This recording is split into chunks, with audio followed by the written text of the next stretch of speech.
Il n'y a pas d'amour dans le business. Du moins, on ne mélange pas l'amour et le business. Quand tu es dans le business, il faut avoir le choix. Être aimé ou être craint. Maintenant, comment est-ce que tu vas gérer ces émotions, ces sentiments de business et l'amour pour que ton business, ton investissement, pour que ton entreprise puisse connaître du succès?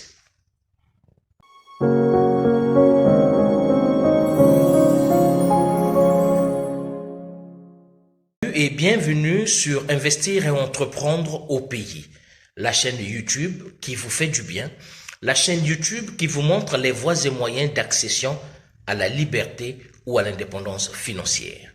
Si vous venez de me découvrir à travers cette vidéo, je suis Mike Boukedi, le président fondateur du groupe Odyssée. Qu'est-ce qu'il faut faire quand on se trouve dans une situation de business, dans une situation d'entreprise, dans une situation de patron, ou de propriétaire d'entreprise?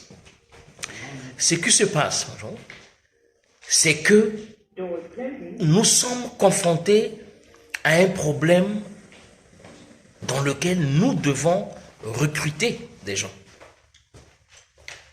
Et souvent, la bêtise, l'erreur que nous commettons, c'est que nous mettons nos sentiments avant.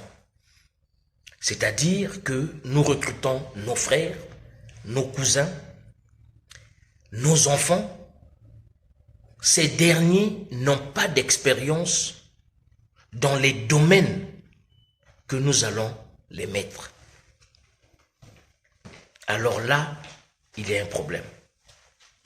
Nous pensons qu'en le faisant, nous faisons d'une pierre deux coups, c'est-à-dire que nous donnons du travail aux membres de nos familles, mais aussi nous les donnons les points clés pour sauvegarder le business. Constat fait,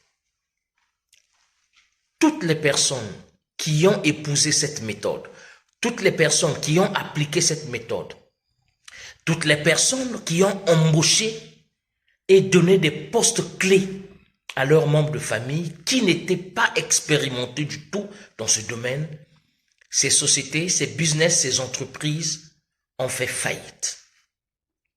Et les personnes qui ont contribué brillamment à cette faillite sont les membres de la famille du propriétaire de business. Maintenant, qu'est-ce qu'il faut faire dans ce cas? Qu'est-ce qu'il faut faire dans ce cas? Premièrement, ne jamais mettre tes sentiments au-delà de tes ambitions. Tu as lancé une entreprise. Les membres de ta famille parfois ne savent pas comment est-ce que tu as fait. Quels sont les sacrifices que tu as donnés? Tu as peut-être emprunté de l'argent. C'est peut-être l'argent de beaucoup de gens, donc des investisseurs, qui ont aidé à ce que tu puisses matérialiser ce projet. Et ils vont venir, ils vont se dire, c'est le business de mon frère, alors je peux faire ce que je veux. Donc, mon frère, ma sœur, il n'y a pas d'amour, il n'y a pas de sentiment dans le business. Quand tu lances un business, il faut d'abord et avant tout recruter les gens qualifiés, les gens expérimentés, les gens qui ont un background, les gens qui ont une traçabilité professionnelle, avant de confier ces postes clés à n'importe qui. Dans le business, c'est pas l'amour. Dans le business, il ne faut pas être trop sentimental, il ne faut pas aussi être trop méchant. Il faut faire le choix.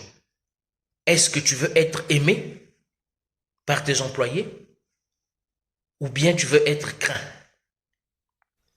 Machiavel, le prince. Tu peux être aimé. Tous tes employés vont t'aimer. Et ils ne vont pas respecter ta parole. Ils ne vont pas respecter tes règles. Parce que il n'y aura pas de barrière entre patrons, entre employeurs et employés. Ils vont se dire, non, c'est mon oncle, non, c'est bon. Oh, c'est mon copain ou c'est ma copine. Non, je sors avec lui, je sors avec elle. Il n'y a pas de problème. L'heure de travail, c'est de 9 heures à 17 heures par exemple. Non, ils vont venir à 11 heures, 12 heures. Puisqu'ils savent que tu les aimes. Vous vous aimez. Donc, tu ne vas pas hausser le temps. Il n'y aura pas de rigueur vis-à-vis de leur personne. Il n'y aura même pas de sanction. Alors, si tu choisis d'être craint, c'est-à-dire que même quand tu n'es pas là, ils savent qu'ils ne peuvent pas s'amuser. Et souvent, ça dégénère. Imagine que tu as pour employer ton frère ou ton cousin, ton neveu, tu lui tiens rigueur au boulot, tu lui dis si tu n'es pas là à telle heure, tu es renvoyé, tu lui donnes une mise à pied par exemple, et vous vous retrouvez le week-end en conseil de famille, mais mon frère, tu seras martelé, c'est à toi qu'on va jeter la pierre. Tu n'aimes pas ton frère, tu n'aimes pas ta sœur, tu n'aimes pas tes parents, comment tu peux le blâmer devant les gens, comment tu peux hausser le ton, comment tu peux le sanctionner, tout. Et ça, c'est le piège. Si tu cèdes à ces sentiments, c'est fini. C'est fini. Alors, je ne dis pas qu'il ne faut pas employer tes frères, tes sœurs, bref, ta famille. Tu peux les employer à une condition. S'ils sont compétents ou s'ils ont assez de bonnes expériences. Je prends un exemple. Tu ouvres une société de taxi. Tu as 10, 15, 20, 30 voitures. Tu as besoin de chauffeurs. Tu vas prendre un neveu, un frère, un cousin qui n'a jamais conduit une voiture. Tu vas lui donner une voiture. On sait comment est-ce que ça va finir. Deuxième cas, tu as un cousin, tu as un frère qui a un permis de conduire, mais qui n'a jamais fait taxi, qui n'a jamais conduit dans la grande ville. Vas-tu lui confier ta voiture? Non. Tu as un frère qui a un permis de conduire, qui a déjà fait taxi, mais qui est parti de patron en patron. C'est-à-dire que il a fait au moins 5 patrons où il n'a jamais eu de bonnes relations avec ses patrons. Il a fait des patrons où il a été limogé parce que la recette n'était pas versée comme avant. Alors ce monsieur ou cette femme, est-ce parce que c'est ton frère, ton oncle, ton enfant que tu vas l'employer parce que tu sais que lui, il a un problème. Le cash, il ne donne pas de recette. Voilà pourquoi il faut être méticuleux, il faut être pointu, il faut être rigoureux avant d'embaucher. Surtout dans la famille. Surtout dans la famille. Parce que quand tu embauches aveuglement dans la famille, il y a deux choses, deux réalités. Ou tu vas faire faillite, ton entreprise va tomber. Ou bien, il y aura des conflits dans la famille. Maintenant, c'est à toi d'être un bon patron. Tu veux donner du travail à tes parents? C'est pas interdit. Prends tes parents, forme-les. Tu leur dis, oui, j'ai une entreprise, je suis en train d'embaucher, mais pour l'instant, je ne peux pas vous embaucher parce que tu n'as pas d'expérience. Parce que tu n'as pas de qualification. Ce que je veux faire, je vais t'envoyer en formation, va te former en ce qui concerne peut-être la gestion immobilière, la gestion de taxi, en ce qui concerne l'élevage, va te former.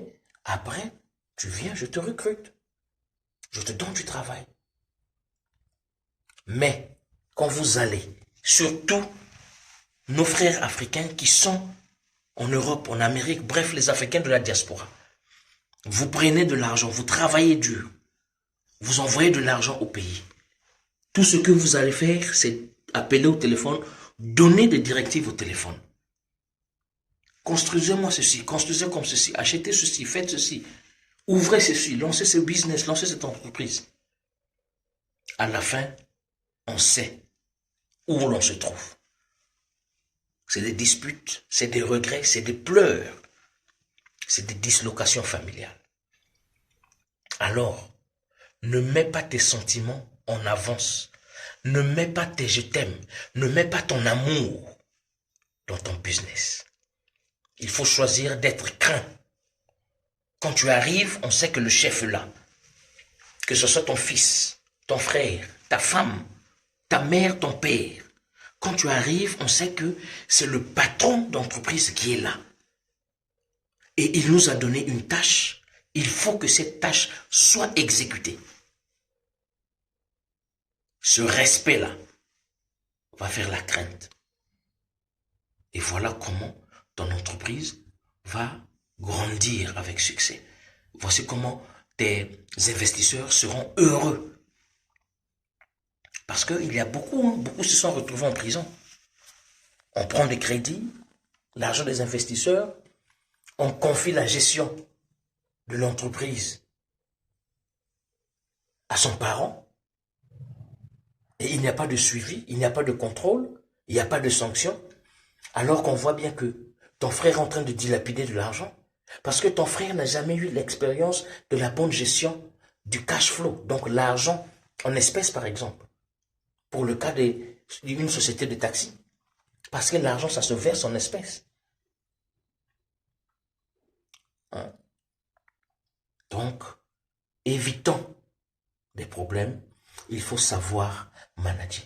Maintenant, toi qui veux te lancer en entrepreneuriat, toi qui veux lancer un business, toi qui veux lancer un commerce, un service de taxi, toi qui as l'idée, si tu n'as pas l'expérience, si tu n'as pas de qualification, un petit conseil, forme-toi et informe-toi auprès de ceux qui ont déjà fait ou auprès de ceux qui le font.